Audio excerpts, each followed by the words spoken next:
Começa agora mais uma comissão de inquérito das manhãs 360. Hoje é nosso convidado o economista António Nogueira Leite, antigo secretário de Estado do Tesouro e das Finanças. Bem-vindo. Bom dia. Estava no Google. Bom dia. Estava no Google já à procura das respostas. Está com o Google aberto já. Está à procura de saber as perguntas. Bem-vindo e obrigada por ter aceitado o convite. Obrigado. Não sei ao que venho, mas... Não sabe? Ui. Vai ser muito complicado. Isso é de uma enorme importância. Ao todo são 5 perguntas. Por cada resposta certa recebe 5 pontos. Se tiver a nossa ajuda, recebe 2, se acertar. E por uma resposta errada não tem direito a nada. Claro. Está Vamos lá preparado? então? Vamos a isto? Então vamos começar pelo início. António Nogueira Leite nasceu em Aveiro, aliás, cidade onde continua a ter família e raízes. É uma cidade com uma longa história. Mais recentemente, nesta longa história, em Aveiro, em 1973, foi aí que se realizou um importante congresso da oposição ao regime, ao Estado Novo. A pergunta é em que lugar de Aveiro é que ocorreu esse congresso? Bem, eu na altura vivia em Sintra. Certo. E também não teria idade ainda, digo eu, para andar nestas idades. Ovos moles versus queijadinhas. Ainda não tinha idade. Eu penso que foi no Teatro Aveirense. Está certo. Exato. Avenida Aveirense e Avenida, já teve dois nomes. Sim, eu por acaso estava a pensar no Avenida quando disse Aveirense, mas mudou de nome. É verdade, foi aí, aliás, foi um marco em frente ao Café Zig Zag. Exato, essas referências não dá mais 5 pontos. E Aveiro está com saúde em termos económicos e sociais? Julgo que sim. Este ano é a capital europeia, não, porque é nacional da cultura, não é europeia, é nacional. Tem tido muitas atividades.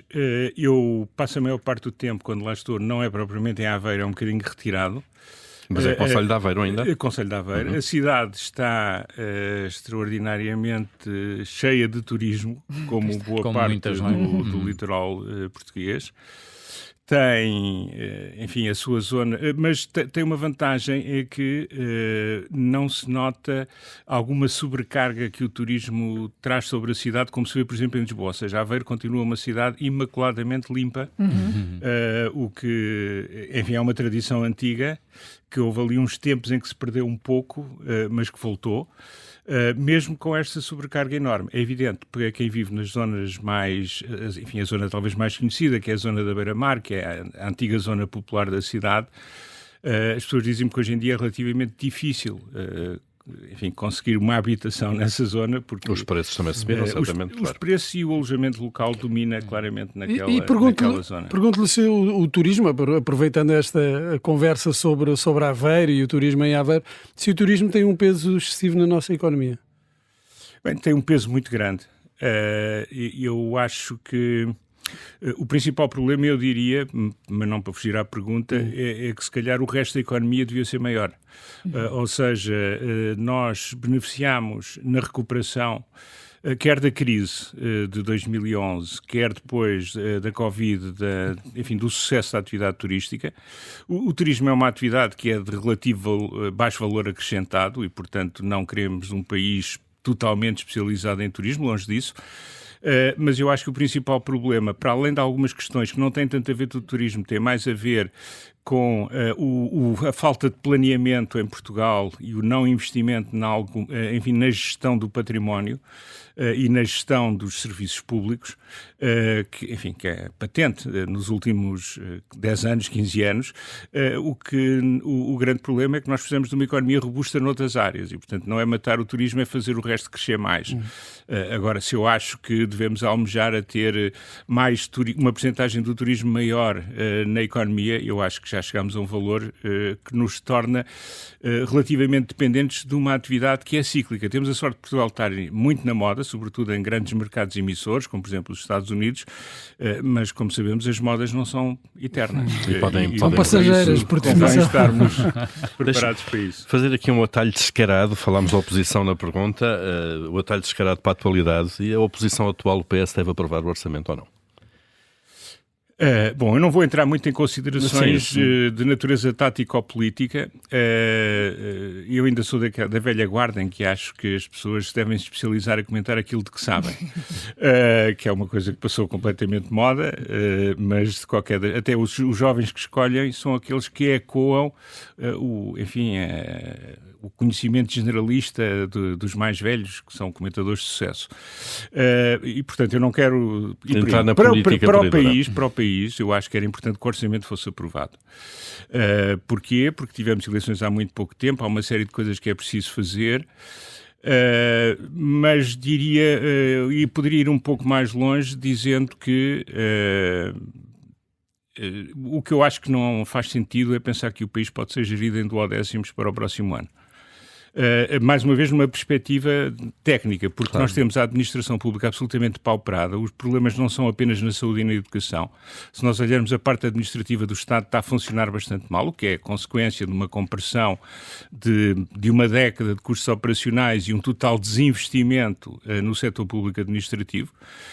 E depois não há nenhum esforço, e também não se fala muito disso, de melhoria da organização e dos métodos de gestão e da própria gestão dos recursos humanos. Continuamos sempre a falar nos recursos humanos da administração pública como se estivéssemos a falar da tropa, portanto as pessoas são promovidas por antiguidade, têm uma espécie de uns exames que não são exames, que é basicamente estar presente, aparecer, fazer, e as pessoas vão sendo promovidas, um bocadinho como a tropa em tempo de paz, e eu penso que era preciso, para que as coisas funcionassem, fazer algo muito mais. E isso não se faz, se calhar, com um novo orçamento, mas certamente não se faz com um orçamento aprovado em novembro de 2023. Muito bem. 5 pontos. 5 pontinhos. Sim, Só sim, bem, Bom arranque. Bom arranque. No meu tempo passava-se com 10. Ainda bem, ainda chega lá. Sim. O António Nogueira Leite é licenciado em Economia pela Universidade Católica. Já o mestrado e o doutoramento foi na Universidade de Illinois. Exato.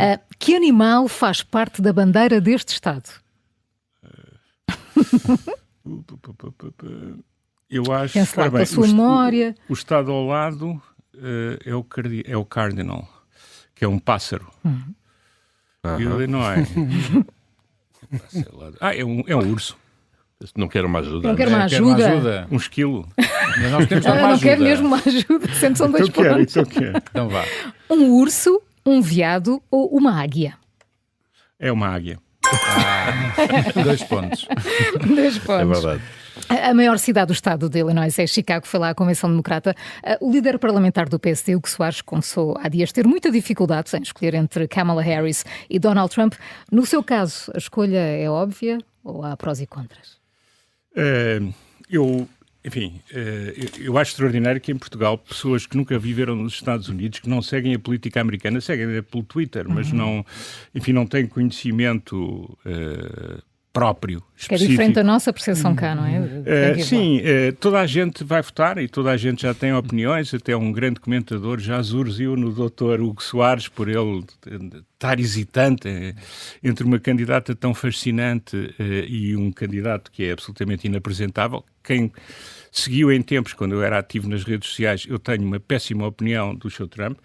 Essa opinião já era má nos anos 80, quando ele e a sua Ivanka eram figuras, enfim, desculpa a expressão, do mais posidónio que se pode imaginar, mas estava muito presente e a sua vida é uma vida de uma pessoa, enfim, com pouco caráter, que mudou de posições frequentemente sem que os tenha alguma vez consubstanciado. Tem ideias para os Estados Unidos que são muito mais para a Europa. A senhora Kamala, enfim, não tem grandes... Aliás, onde reparar que eu votaria nela, por exclusão... Sendo português, se eu vivesse na América, não sei em quem é que votava. É isso que lhe queria perguntar. Porque é que existem estas duas percepções tão diferentes? Porque a maior parte, como disse, até dos comentadores criticou o Hugo Soares sobre essa hesitação. Muitos porque são profundamente ignorantes sobre o que se passa na América. Quer dizer, eles têm lugar cativo nas televisões em Portugal, mas não conhecem os Estados Unidos, não viveram, não têm amigos, não têm referências, nunca trabalharam em empresas americanas, em instituições americanas, foram lá umas vezes, uns foram levados pela FLAD, outros foram fazer fazer uns cursos de executivos na Ivy League, outros foram fazer uns cursos de blá blá blá numa universidade qualquer e acham-se de repente especialistas num país que é extraordinariamente complexo e onde os próprios que lá estão têm dificuldade em perceber o que é que se está a passar neste momento. Para além daquilo que é óbvio, que é uma divisão brutal que não existia e uma certa subversão, a alteração de valores, porque, por exemplo, uma personagem como Trump era impossível ser eleita nos anos 80. Onde, por exemplo, a matriz anglo-saxónica, na altura, do apelo da importância da verdade, da importância da palavra, do compromisso, é algo que está completamente afastado. Mas como é que alguém como Trump conseguiu dominar desta forma o Partido Republicano, que é um partido que mesmo assim tinha outras forças a equilibrar? Ele surfou a onda, ou seja, o partido começou a mudar, eu diria, logo nos anos 90, no final dos anos 90, aspectos de reação a coisas que se estavam a passar na academia e na sociedade, mas muito também pela importância de movimentos com filiação religiosa e que trouxeram um certo fundamentalismo para dentro do Partido Republicano e depois isso foi muito, foi muito ampliado pelo facto de que nem os democratas nem os republicanos fizeram uma coisa que é óbvia, que é quando há, digamos, alterações estruturais na economia, neste caso na economia mundial e na presença dos Estados Unidos na economia mundial.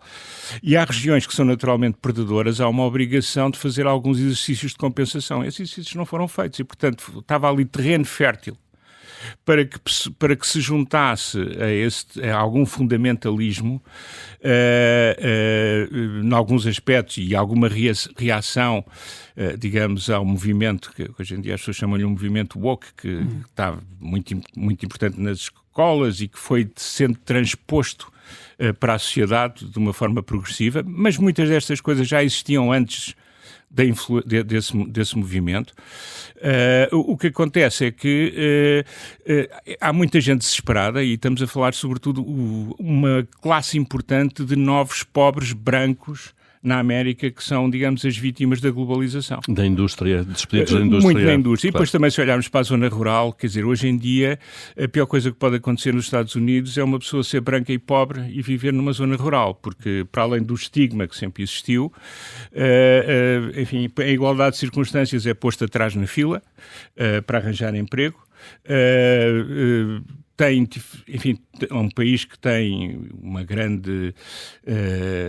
são alvo de chacota permanente, que é uma coisa que não é simpática para ninguém, porque se não é simpática para um negro ou um asiático, também não há de ser simpático para um branco, imagino eu. E por outro lado, também, vou ser atacado por isto, porque uma pessoa tem que dizer sempre mal dos brancos, mas é o que é. Agora, isto não justifica tudo.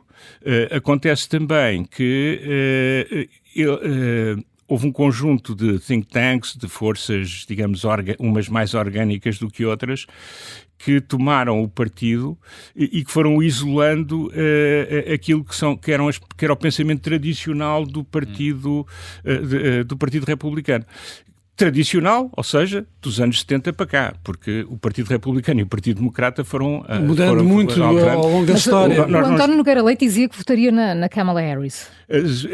Em termos europeus, porquê? Porque ela não ia causar um tsunami na segurança europeia imediata, embora não nos possamos esquecer que a Kamala Harris é uma pessoa da minha idade e os americanos da minha idade foram educados a olhar para o Pacífico. E, portanto, aquela ligação à Europa... com Obama, essa mudança... Que também é um bocadinho mais velho, mas é mais ou menos da nossa idade, tem exatamente essa questão. Os americanos estão muito centrados na oposição à China e a América foi um país que se fez sempre a olhar para o Oeste, não é? E no Oeste está o Pacífico e estão zonas de crescimento muito grandes. E existe muito esta ideia de que a Europa não deixará de ser aliada.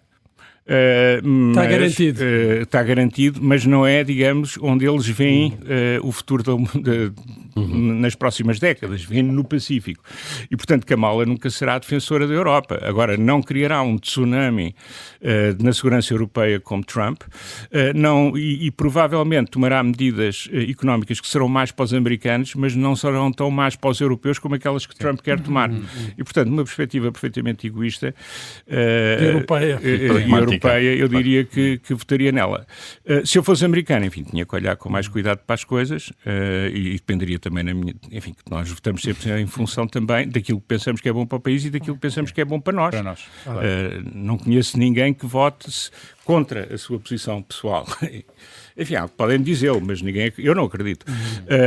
Portanto, mas nesta posição não tenho dúvidas. Agora acho que, enfim, os comentários que alguns comentadores que têm um conhecimento fraquíssimo daquilo que é a realidade dos Estados Unidos fizeram em relação ao pobre do Dr. Hugo Soares, parece que foi claramente um exagero na minha perspectiva, mas sei que não é a perspectiva do português comum, porque o português comum sabe perfeitamente em quem é que há de votar nos Estados Unidos. A pena é que não vai poder votar, mas isso é um detalhe. São pormenores. 7 pontos. 7 pontos. Vamos à terceira pergunta. Vamos agora aqui para a política paroquial e para o passado. Quantos deputados elegeu o PS nas eleições legislativas de 1999? Lá. Sabe 114. Eu sei que houve o Limiano, não é? E o Limiano era um... 115. Estava no limiar do limiano. Foi metade. Foi secretário de Estado do Tesouro e das Finanças no governo de António Guterres, certo. O segundo, e que resultou dessas eleições. Foi o pior erro da sua vida político-profissional? Foi. Acho que sim. Porquê? Porque eu tinha uma perspectiva de que podíamos fazer uma série de coisas que não aconteceram. Aliás, as conversas, quando fui para o governo, as pessoas não se lembram, talvez. O Paulo lembra de certeza, mas há muitas pessoas que não se lembram. Mas nós tínhamos entrado no euro e, mais uma vez, com aquela de peito feito. Portanto, Portugal estava extraordinário, tinha conseguido uma melhoria enorme das finanças públicas. Nós sabíamos que as finanças, e quem estava no governo sabia, que vinha do governo anterior, que as finanças públicas estavam numa situação muito difícil. Tinham incluído a barriga para a fotografia, não é? Completamente. Não, e eu e outros tínhamos explicado o que é que estava a acontecer, que era o Estado tinha vendido ativos. Nós não podemos esquecer que o maior privatizador da economia portuguesa foi o PS, com o engenheiro António Guterres, e em termos acumulados foi um grande privatizador. Portanto, tinha vendido muitos ativos e tinha abatido imensa dívida pública. E como os juros estavam na descida, na perspectiva de que Portugal estava a fazer um esforço para entrar no euro, e havia um aumento brutal da receita fiscal, porque estavam a começar a funcionar os mecanismos que hoje em dia são conhecidos de grande intrusão da máquina fiscal na vida dos portugueses face a uma relativa pouca atuação até essa altura, o que aconteceu foi que houve um grande aumento da receita fiscal, houve uma grande redução dos juros e, portanto, Portugal entrou e as pessoas esqueceram-se que a despesa pública estava descontrolada. Aliás, eu lembro-me que a primeira coisa que esse governo fez foi um orçamento retificativo para um buraco, enfim, em linguagem menos técnica, que existia na saúde na altura de 200 milhões de contos, portanto, 1.000 milhões de euros. E aquilo que aconteceu para 2024, e foi aí que eu decidi, não vou ficar aqui muito tempo, foi que havia um orçamento que nós tínhamos proposto das Finanças e o então Primeiro-Ministro, hoje Secretário-Geral das Nações Unidas, com um golpe de caneta, meteu-nos mais 400 milhões de contos, portanto 2.000 milhões de euros de despesa. E esse orçamento foi um orçamento que teve um aumento de despesa de 10%. Portanto, a mim eu disse, eu não vou estar aqui associado a uma série de orçamentos que vão arrebentar de vez, porque as condições todas, o vento todo que estava por trás agora está de frente enfim, bulinar é muito mais difícil do que ter o vento de trás. Estava já a avistar o pântano. Portanto, e houve tensões logo com o Ministro das Finanças. Houve tensões também, e eu, enfim, deveria ter um bocado mais de papel nas privatizações e não tinha nenhum. As coisas, enfim, sabia das coisas quando a comunicação social as punha cá fora, o que não é muito normal. E, portanto, achei que, embora tivesse conseguido fazer algumas coisas já agora, que eu acho que são importantes, que na altura as pessoas não gostaram, mas que funcionaram desde então e que são fundamentais para o controle atual. Foi nesse período que se fez a centralização de tesouraria do Estado. Que era, Cada ministério tinha a sua caixa, basicamente. Cada departamento. Isso deixou a banca muito chateada, foram lá fazer queixa de mim, na altura, porque nós endividávamos-nos ao custo marginal da dívida pública e depois aplicávamos na banca com juros mais baixos do que o custo marginal da dívida. E na altura o que estava aplicado na banca era uma enormidade de dinheiro. Hoje em dia seriam algumas poucas, mas eram na casa dos dezenas de milhões de euros, de milhares de milhões de euros. Portanto, é uma brutalidade de dinheiro. Foi dinheiro que se tirou à banca, mas foi dinheiro que os contribuintes deixaram de... Havia ali uma margem, não é? Que é a diferença entre o que a banca pagava e o que nós pagávamos, que era mais... Para nos endividarmos, para nos financiarmos, e isso foi desaparecendo e foi muito importante. Mas as pessoas na altura, houve assim umas conversas com o ministro. Há sempre, quando se faz alguma mudança. Em que pediram que eu não estivesse presente, portanto, como não sou mosca, não sei o que disseram, mas sei que do ministro não eram conversas simpáticas. E por falar em banca, o António Nogueira Leite foi vice-presidente da Caixa Geral de Depósitos. Sim. A pergunta é, quem antecedeu Paulo Macedo na presidência da Caixa? António Domingos. Muito bem. Eu ia dizer que esta tem truque porque António Domingos praticamente não exerceu. Exatamente, sim, esteve ali muito pouco tempo.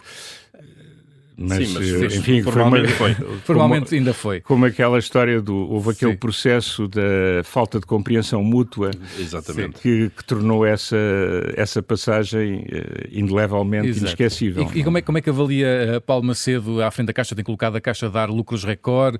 É mais mérito do gestor ou também é mérito da conjuntura? Enfim, eu não quero que ser mal interpretado. O gestor tem feito um trabalho extraordinário. Há duas coisas que ajudaram imenso esse trabalho. Que é, a Caixa foi capitalizada em muito mais do que aquilo que era necessário. Isso foi mérito do Dr. António Domingos, que conseguiu convencer a Comissão Europeia a aceitar uma capitalização que depois lhe permitiria fazer, enfim, como diz na gíria, umas flores. E, portanto, essa capitalização faz com que muitas vendas de ativos que foram, entretanto, feitas geraram mais-valias brutais que não se teriam acontecido se não tivesse havido um aumento de capital tão grande, porque elas não teriam sido desvalorizadas, ou seja, imparizadas tanto, não era preciso. E esse é um ponto, e depois a conjuntura dos juros também foi útil, mas eu gostava que se dissesse que, independentemente disso, eu acho que a Caixa tem sido extraordinariamente bem gerida. Em geral? Em geral. É importante manter-se na esfera do Estado? Quer dizer, o problema hoje é que eu não vejo quem é que esteja interessado em comprar a Caixa. Eu acho que sim. Acho que é muito importante que se assegure uma administração independente. Eu penso que, com exceção de uma outra operação que não eram, enfim, eu estou a dizer isto porque já o disse em público, que não eram operações de crédito, quando eu estive, o Governo não interagia em operações de crédito. Eu continuo a achar que antes havia intervenção, e não é só achar, houve pessoas que me disseram, embora depois tenham dito que não, mas, enfim, isso acho que foi muito patente durante muitos anos, portanto, mas se for uma Caixa gerida profissionalmente e de forma independente, acho que sim. Porque qual é que é a alternativa? Não há capital em Portugal para comprar a Caixa e o capitalismo popular nunca funciona durante muito tempo, como nós sabemos, sobretudo numa entidade daquela dimensão. Os espanhóis já têm que chegar para o país do lado. Quem é que nos vai comprar? O Dubai, não sei se seria uma grande ideia. Portanto, acho que está muito bem como está. É engraçado, só agora isto é uma nota, ele vai ficar zangado se ouvir isto, mas quando o Passos Coelho foi candidato pela primeira vez à liderança do PSD... A última pergunta é precisamente sobre isso. Ele propôs a privatização da Caixa.